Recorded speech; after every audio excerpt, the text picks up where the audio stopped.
Si Commodore Tariela po ay pumunta sa isang pamantasan natin at tinawag niya ang Pangulo ng China, si President Xi Jinping, na bully. At meron po siyang daladalang mga caricatures na sasalarawan po sa Pangulo ng China sa pangit na paglalarawan. Ano pong strategic objective o national interest ang na-achieve natin sa ginawa ni Commodore Tariela na magpakita ng ganong mga statements at mga caricatures sa uncompromising at nakakahiyang paglalarawan sa kanilang head of state? What did we gain strategically in terms of national interest? Kapag ka magkakaroon po ng gyera sa pagitan ng dalawang bansa, ano ba talaga tayan natin dito? Ang gawin natin po para madali, i-give up natin yung KIG. Wala nga po nasa labas po ng ating exclusive economic zone. Paano po malalagay sa entire West Philippine Sea? Tingnan po ninyo yung mapa ng mundo ngayon, Kapitan. Ang nakalagay South China Sea. Pagkatapos pag mayroong nagsasabi ng ganito, Kapitan, si Marcoleta pro-China. Hindi po. Kumain na po tayo ng alikabok. Kasi ang ginagawa natin, patotyahan dito, patotyadan doon. Saan pupunta ito, Kapitan, sa palagay mo? Eto na mga boss, kakapasok lang na balita. Grabe si Marcoleta, sumusobra na. Ayaw tigilan ng China sa pag-aabogado. Anong masasabi nyo? Hindi siya titigil talaga. Base sa impormasyong kumakalat ngayon sa social media, ayaw pa rin tumigil ni Senador Rodante Marcoletang ipagtanggol sa Pilipinas ang presidente ng mga Chino. Nakuha pa niyang makipagtalo sa mga bago nating kapitan. Hindi daw dapat ginagawang katatawanan si Xi Jinping ng mga Pilipino. Huwag daw natin siyang tatawagin bully. Hindi yan totoo, huwag din daw nating tatawagin siyang pro-China. Maniniwala ba kayo sa sinasabi niyang hindi siya pro-China ng senador? Siya ay pro-Pilipinas. Pero paano mangyayari yon kung ang laging sinasabi mo hindi sa atin ng West Philippine Sea at wala talagang ganyan sa Pilipinas? Ito, sabay-sabay natin panoorin kung paano pinagtanggol na naman ni Marcoleta sa mga bagong kapitan ng presidente ng mga Chino. Ayaw tumigil talaga, makikipagtalo siya sa mga Pilipino. Yun ang akala mo kung tapos na. Tara, panoorin natin to. Honorable Marcoleta. Maraming salamat po, Mr. Chair. Mr. Chair, inisa-isa ko pong nireview ang credentials po ng 35 senior officers of the Armed Forces of the Philippines at ang kanilang ad interim appointments na sila pong lahat ay nasa harapan natin. Sa akin pong palagay, silang lahat po ay dapat makonfirm na ngayong araw na ito. Pero Mr. Chair, I'd like to take advantage of their presence dahil po sa alam na nating nangyayari sa ating bansa ngayon. Palagay ko po, Captain, hindi naman po lingid sa inyong kaalaman yung napakaraming batuhan ng pananalita ngayon mula sa ating panig at sa kampo ng Embahada ng China. Alam po ba ninyo ang mga ito? Ako po, bilang isang Pilipino, nababahala sa ganitong mga wala na yatang katapusang iringan at palitan ng sagutan sa bawat panig. Ako po ay naniniwala na ito po ay hindi nakakatulong sa dalawang bansa. Ganon din po ba ang pananaw ninyo? Yes, Your Honor. Ito po ay pinasimulan ng isang Commodore Tariela. Si Commodore Tariela po ay pumunta sa isang pamantasan natin at doon siya ay nagbahagi ng kanyang discussion at tinawag niya ang Pangulo ng China, si President Xi Jinping, na bully. At meron po siyang daladalang mga caricatures na nagsasalarawan po sa Pangulo ng China sa pangit na paglalarawan. Dahil po doon, malinaw po na nasaktan naman yung Embahada ng China na nandito sa ating bansa. At sinagot po nila yon na sana'y huwag ganito. At mula doon sa pagsagot nilang ganon ay dumami na po yung sagutan at sumali na po yung ibang mga political leaders natin. Ito nga po ang naging dahilan kung bakit ngayon dito sa Senado pinagtatalunan namin ng isang resolusyon na kung saan ay hinihingi ng Senado na ikondena natin ang lahat ng mga public statements na ginagawa ng Embahada ng China.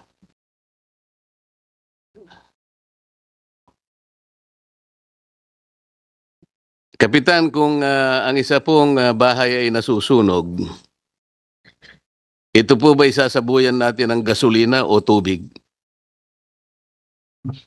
Tubig, Your Honor. Tubig. Alam po ninyo, Captain Pilar, sa sulat po ng ating Secretary of Foreign Affairs sa kagalang-galang na senador ng ating bansa, Senator Risa Ontiveros, do sa bahagi po ng kanyang sulat ay sinasabi po niya, as foreign policy and diplomatic relations are the remit of the department, statement it issues are deliberate, consistent, and anchored on existing foreign policy and instructions of the President.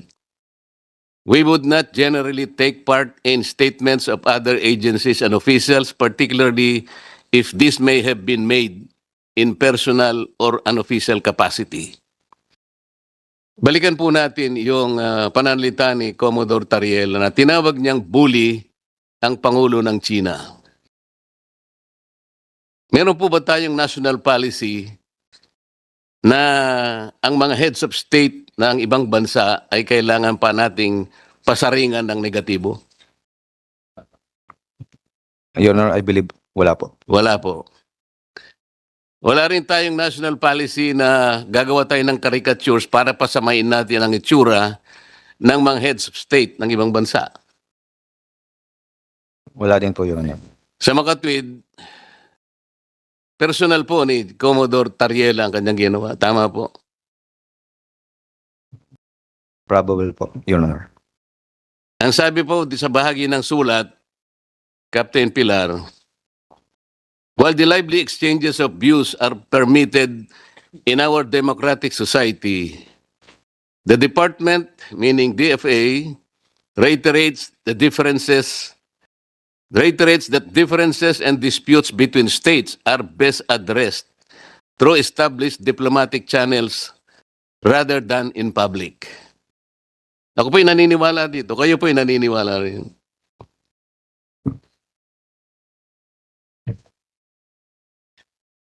Yes, Your Honor. Okay. The department believes that escalation, even in public messaging, should be undertaken only when it advances clear strategic objectives and the national interest. Ano pong strategic objective o national interest ang na-achieve natin sa ginawa ni Commodore Tariela na magpakita ng ganong mga statements at mga caricatures sa uncompromising at nakakahiyang paglalarawan sa kanilang head of state? What did we gain strategically in terms of national interest? Meron po ba? Your Honor, I cannot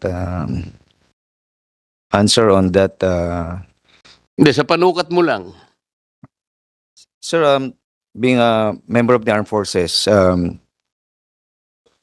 we are voicing out the term RCs, our rights and our future, and we just stick to what is being dictated in our what is legally ours and what is stated in our law, sir. Tama po yun.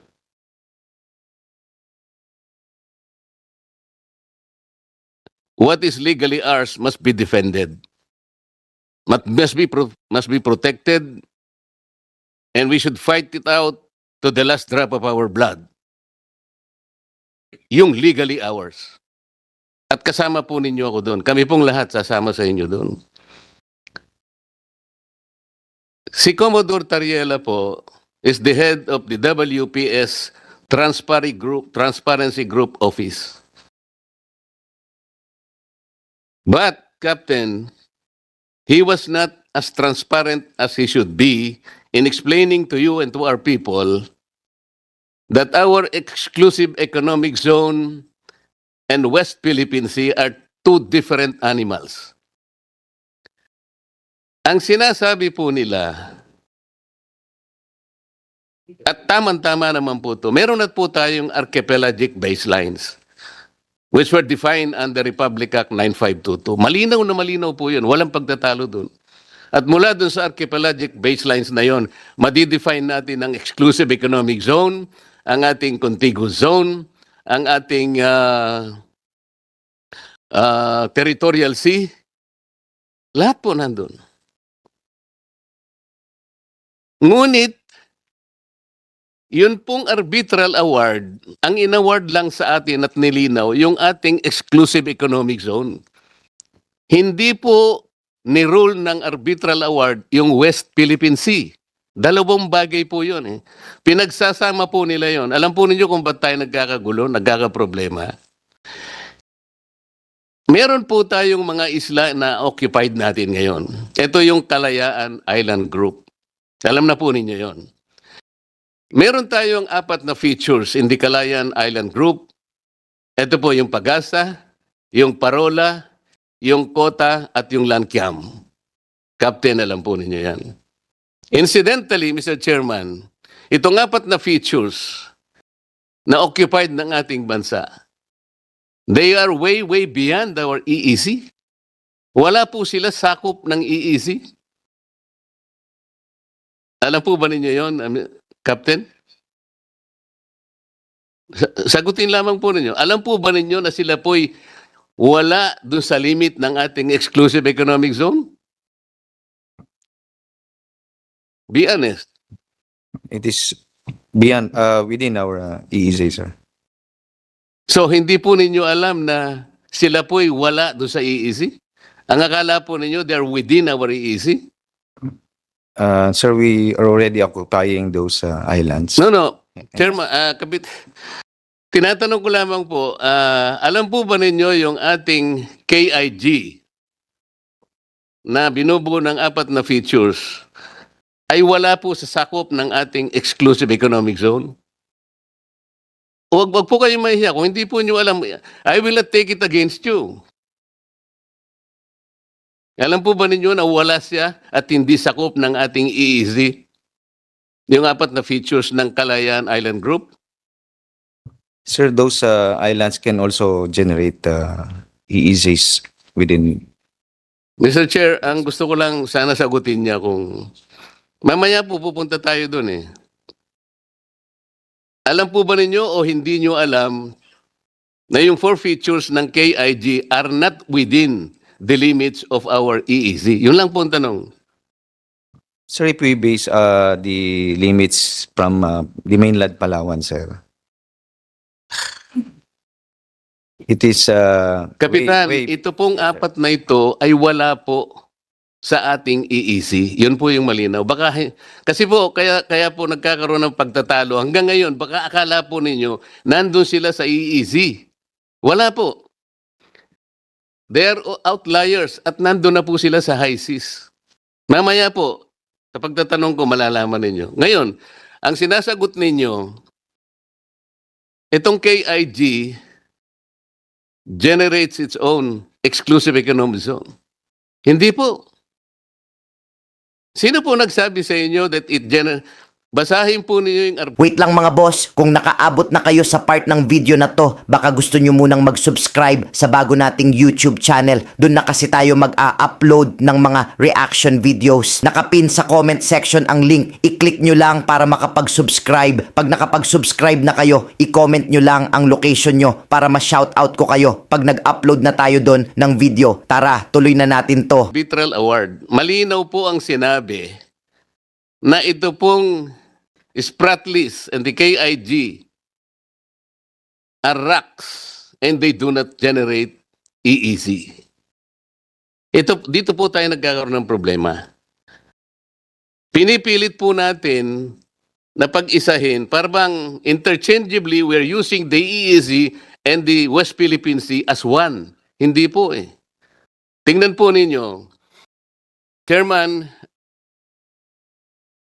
in Administrative Order number 29, this is 2012, sinabi po niya yung extent po ng ating West Philippine Sea. They invoke Presidential Decree 1596 at nandun nga po yung KIG. Kaya po nahihirapan ngayon ang NAMRIA, including the Department of Foreign Affairs.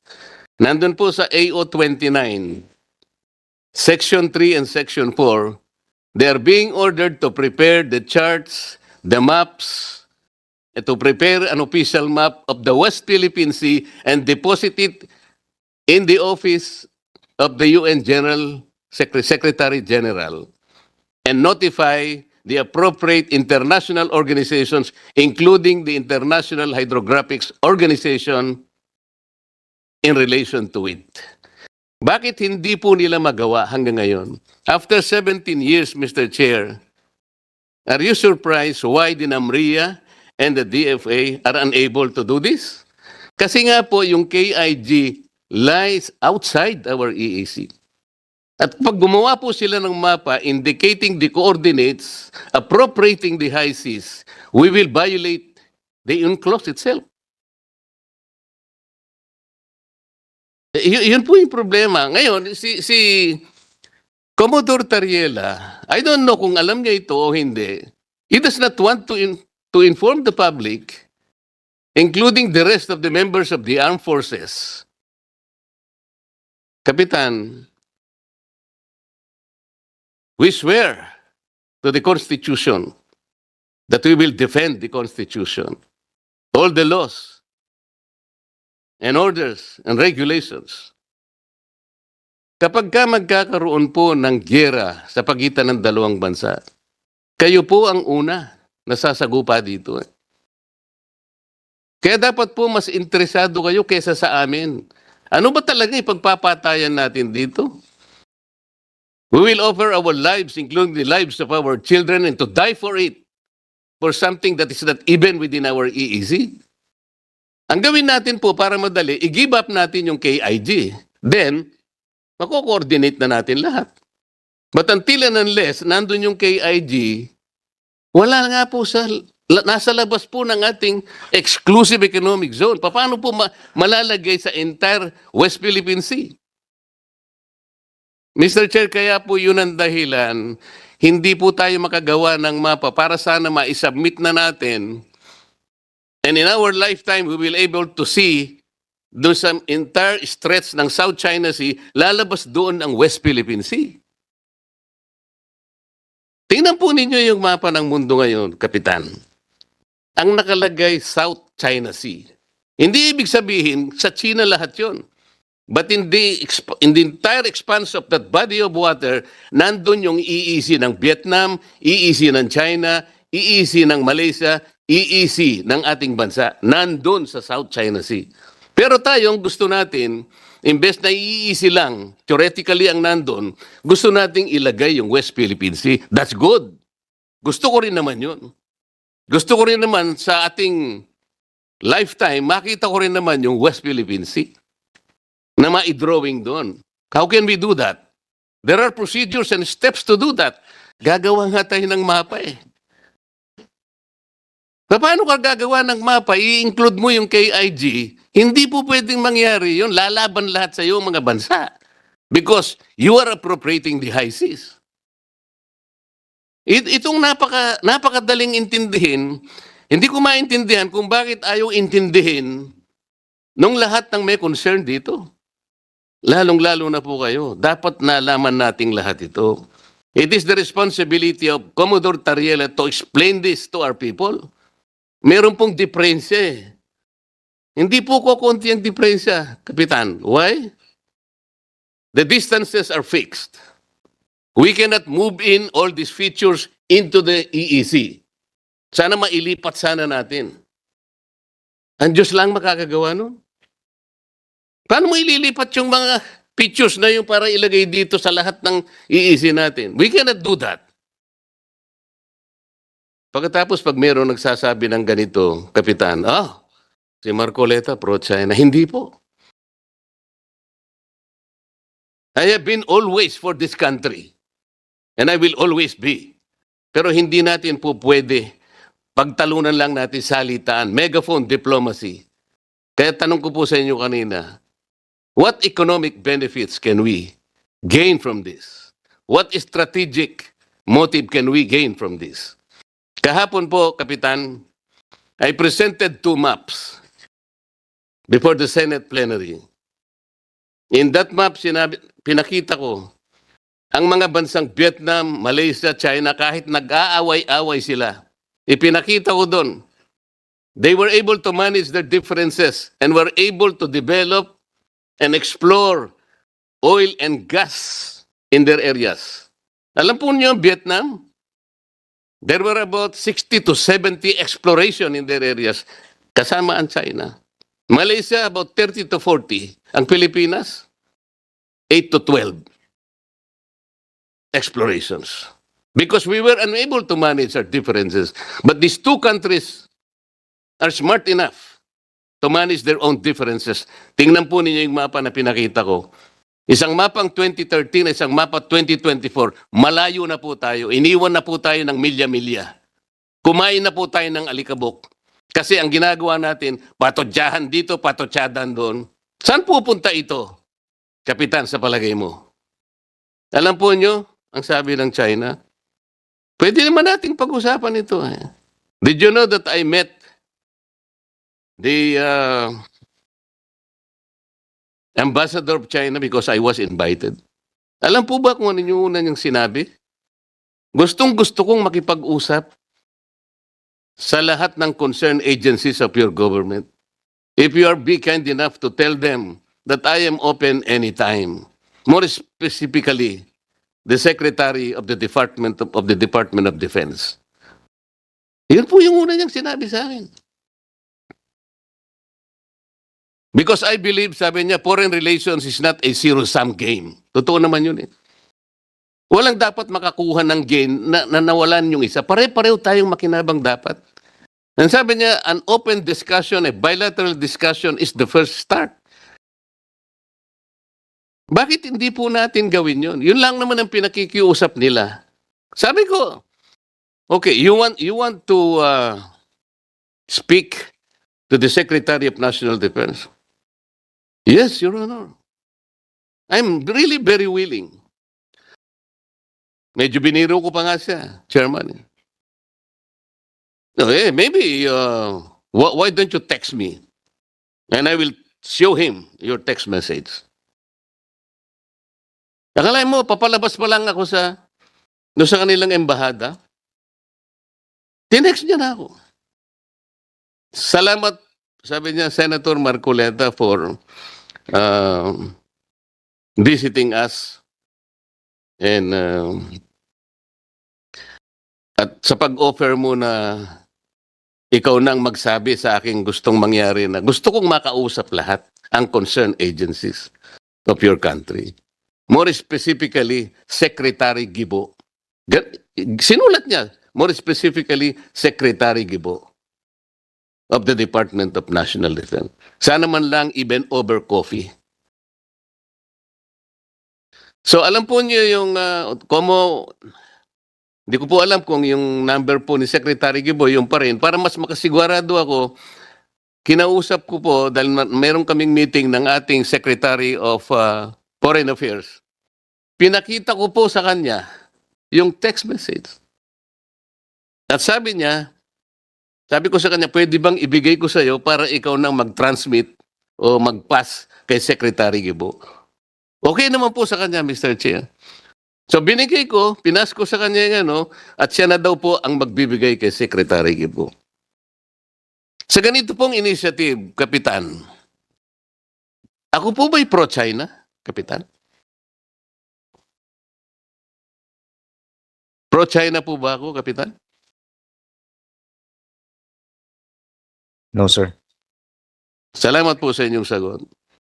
Hindi po ako pro-China kahit kailan.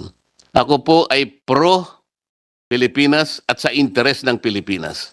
Kung ang China po ay papayag na makipag-usap sa atin, lalong mabuti. Sinabi ko po sa kanya, Kapitan, bakit hindi natin pasimulan ang pag-uusap natin, Mr. Ambassador, sa mga bagay na pwede nating pagkasunduan? Halimbawa, yung mga isda. Wala namang may-ari ng mga isda eh. Bakit sa kabila ng inyong sigalot sa Vietnam, nagbarilan kayo, nagpatayan kayo, but in the end, you were still able to arrange an agreement between your country and the Gulf of Tonkin in the year 2000. Meron kayong kontrata ngayon. So wala na kayong sigalot sa pangisdaan. Kahit may hostility kayo sa bansang India, nagawa nyo ring ayusin ang inyong hindi pagkakasundo, nagkaroon din kayo ng kontrata sa pangisdaan. Ganon din naman kako nangyari sa Japan. Mahigpit ang labanan ninyo dyan. Nag-iiringan kayo, mainit. Pero nagawa nyo ring ayusin sa ngalan ng mga isda.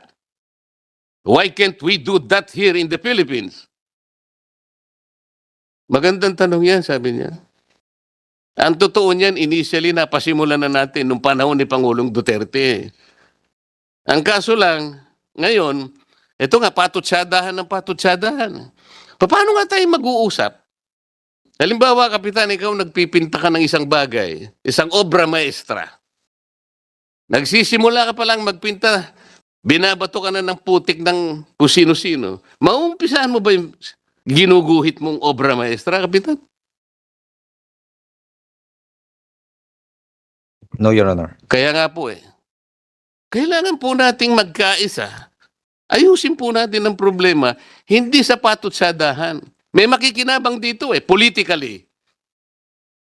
Yung nangangahas na akala mo hindi pwedeng gawin ng China yan. We are for the fishermen of this country. Akala mo napakagagaling. Hindi naman nila alam kung paano nila gagawin. Pupunta ka doon sa Baho de Masinloc para makipagbarilan ka sa China? Ganun ba yun? Hindi po ganun Let us begin to engage them. I told him, sabi ko, Ambassador, iyon pong traditional fishing rights, hindi mabigat na usapin. In public international law, this is only a private right. It does not concern territory. Let's not talk about territory muna ngayon. Isda muna. Para sa ganon, may mapag-umpisahan tayong isang mabuting bagay. Preparado sila That's a good start, sabi niya sa amin. Kaso lang, walang gustong makipag-usap Kaya ko po sinasabi ito Ulitin ko po, Kapitan. I was never pro-China. I am pro-Philippines. Kung anong makakabuti sa ating bansa. Palaging ganun ang aking posisyon. Sana po, naintindihan niyo ako, Kapitan. Salamat po, Mr. Chair. Ngayon, ikaw bilang Pilipino, ano ang masasabi mo at reaksyon sa balitang ito? Mag-iwan ka ng komento mo sa ibaba at atin pong babasahin isa-isa.